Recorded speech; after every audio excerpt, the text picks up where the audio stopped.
Je ne sais absolument pas ce que tu vis actuellement. Et si tu écoutes cet audio, tu dois sûrement souffrir. C'est très difficile pour toi en ce moment. Difficile selon ta capacité. Tu sais que Dieu ne nous charge pas d'une difficulté plus grande que ce que l'on peut supporter? Ça veut dire quoi? Cela veut dire que tu vas surmonter ton épreuve. Cela veut dire que cette épreuve est là pour t'enseigner, pour t'élever. Oui, tu peux être en colère au début, lorsque tu ne le comprends pas. Mais reviens. Reviens à Dieu. Fais-lui confiance. Si tu vis ce que tu vis, c'est pour une raison. C'était écrit. Et tu en tireras forcément de bonnes choses, même si pour le moment cela te semble impossible. Dois-je te rappeler que cette vie n'est qu'éphémère? Que la vraie vie, elle est après? Tu vas souffrir durant ta courte vie. Dieu va voir comment tu réagis face aux épreuves. Est-ce que tu l'invoques? Est-ce que tu lui fais confiance? Quand ça va mal, quand tu trouves du réconfort envers personne, que tu te diriges vers lui, que tu lèves les mains au ciel en espérant un soutien, un réconfort. Mais aussi lorsque ça va bien. Quand tout va bien, es-tu reconnaissant? Pour toutes les grâces dont il t'a comblé. Les choses les plus banales, entre guillemets, respirer, marcher, voir, entendre, parler, être en bonne santé, pouvoir te nourrir chaque jour, dormir en paix, en sécurité, être à l'abri des intempéries.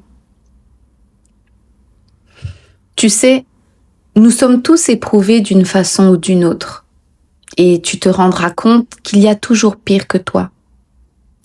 Alors oui, tu as le droit d'être triste, d'être en colère parce que tu vis ça en ce moment. Mais il va falloir te relever, affronter et avancer. À l'heure où je te parle, il se passe des choses affreuses dans notre monde, et ça depuis des lustres. Je n'ai pas été présente sur les réseaux ces dernières semaines, et tout à l'heure, je suis allée sur Instagram, et sur mon fil d'actualité, j'ai vu des choses horribles. Et cela me rappelle que pendant que je vis ma vie quotidienne avec mes petits minuscules tracas quotidiens, pendant ce temps, il y a des mères qui perdent leur bébé. Des pères qui voient leur petit garçon de 18 mois, leur bébé, se faire torturer devant lui. Des femmes qui se font tuer en plein allaitement. Des enfants violés. Des femmes aussi. Des enfants abusés par leur père et placés à l'ASE, là où ils seront nullement en sécurité, mais au contraire, on dit que la mère qui a protégé est hystérique, mais on défend le père qui a commis l'impardonnable.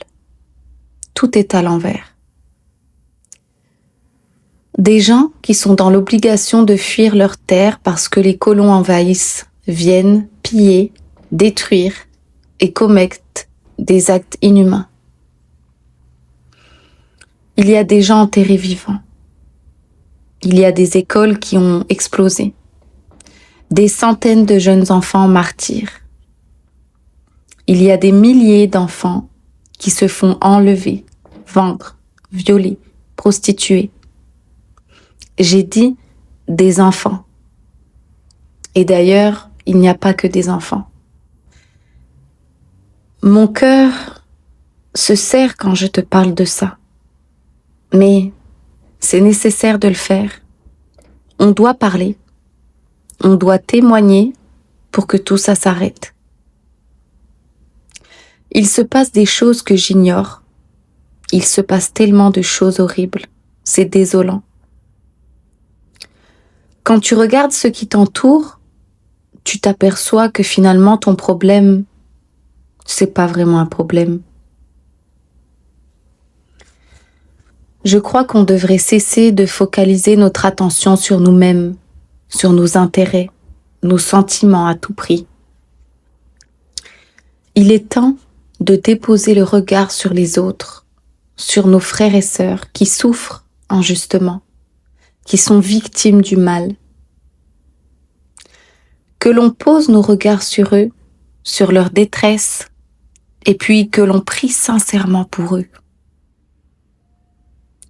pour que Dieu améliore leurs conditions de vie, que Dieu apaise la souffrance de toute personne, qu'il console les orphelins, qu'il donne espoir aux malades, confiance et courage aux victimes de tortures, de viols, d'abus, qu'il mette la lumière dans le cœur des gens méchants. Seigneur, viens en aide aux opprimés. Permets-leur d'avoir un repas chaque jour, de l'eau pour s'hydrater, se laver, faire pousser, de la chaleur lorsqu'il fait froid et de la fraîcheur lorsqu'il fait chaud, de quoi se soigner, apaiser leur douleur, être protégés des intempéries ou bien des menaces extérieures. Seigneur, offre-leur ta miséricorde, ton amour pour qu'ils ne se sentent pas seuls. Fais-leur don de patience et d'espérance jusqu'à l'heure. Seigneur, hâte la parousie de l'imam al-Mahdi et de Jésus, fils de Marie, afin que la paix et la justice règnent dans ce monde, afin que le mensonge et l'injustice disparaissent à tout prix. Seigneur, je ne comprends pas tout. Je ne comprends pas pourquoi tant de gens vivent ces choses abominables. Je ne comprends pas pourquoi je retombe si facilement dans mon train-train quotidien en ne pensant qu'à ma petite personne, mon confort, mes proches, mes projets, mes ambitions, mes rêves, alors que d'autres perdent tout ce qu'ils ont. Femmes, enfants, mari, mère, père, amis, famille, jambes, vue, bras, maison. Ils perdent tout espoir de pouvoir rêver un jour. Leur rêve serait juste de pouvoir marcher dans un parc de nature en sentant les fleurs plantées à côté du banc et ressentir la chaleur du soleil cogner sur leur peau. Quelque chose de si banal, mais si précieux. Quelque chose de si banal est le rêve pour eux. Mon Dieu, pardonne-moi mon ingratitude. Pardonne-moi de ne penser qu'à moi. Pardonne-moi d'oublier toutes ces personnes dans mes prières. Mon Dieu, pardonne-moi de me plaindre pour mes petits problèmes. Aide-moi à avoir de la compassion pour les plus démunis. Permets-moi de créer quelque chose pour servir les autres, te servir afin de leur venir en aide et d'améliorer le monde. Donne-moi la capacité de pouvoir intervenir et répandre l'amour dans leur cœur. Donne-moi le pouvoir, par ta grâce, de voir un sourire sur leurs si jolis visages. Dans toutes tes prières, prends un moment pour prier pour eux, le matin, le midi, le soir, la nuit. Pensons à eux, comme si c'était notre famille,